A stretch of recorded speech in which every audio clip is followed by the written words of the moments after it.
Republican Senator Marsha Blackburn of Tennessee, who has a plan to crack down on drug and human trafficking. Senator, it's great to see you. I want to get to your plan in 1 second, but I want to put this up from the this is from the chief, right? The Border Patrol chief, Raul Ortiz. He tweeted the following, quoting here.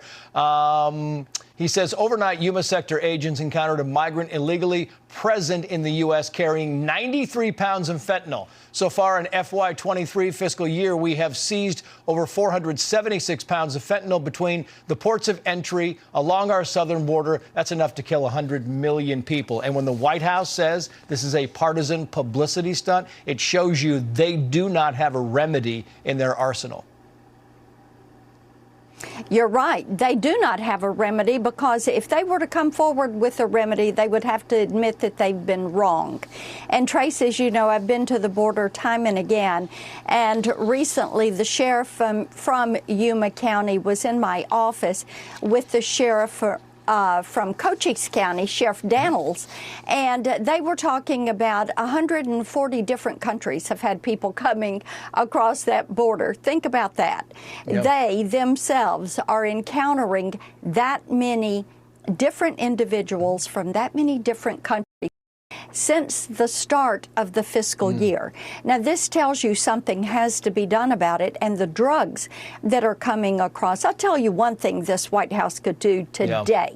Joe Biden could tell Xi Jinping to stop this. If they do not stop producing this fentanyl and working with these cartels, then there will be sanctions. We are going to deal with it through trade. We're going to look at the trade balance, but force them to stop this. They could do that, and of course, we in the Senate do have some bills, and we're looking so forward to working with the Republicans in the House to secure this border. Yeah, I mean, you know, you asked the Chinese president to stop the balloons and stop the drugs, and I'm not sure that would go all that well. I want to play this soundbite. We just got it in. Yeah. This is Hakeem Jeffries, the minority leader down at the border in Laredo, Texas. Watch.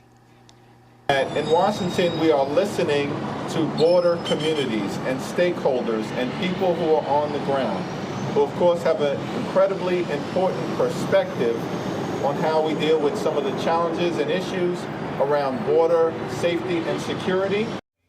It's kind of ironic how when the Democrats go down there, it's totally fine. People are listening. And when the Republicans go down there, it's a partisan publicity stunt.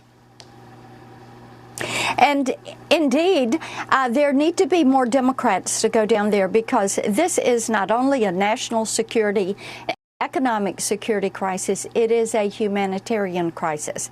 And when you talk about the drugs, when you look at the human trafficking, sex trafficking, the gangs that are coming over, the way people are being treated, women and children, as they make this journey.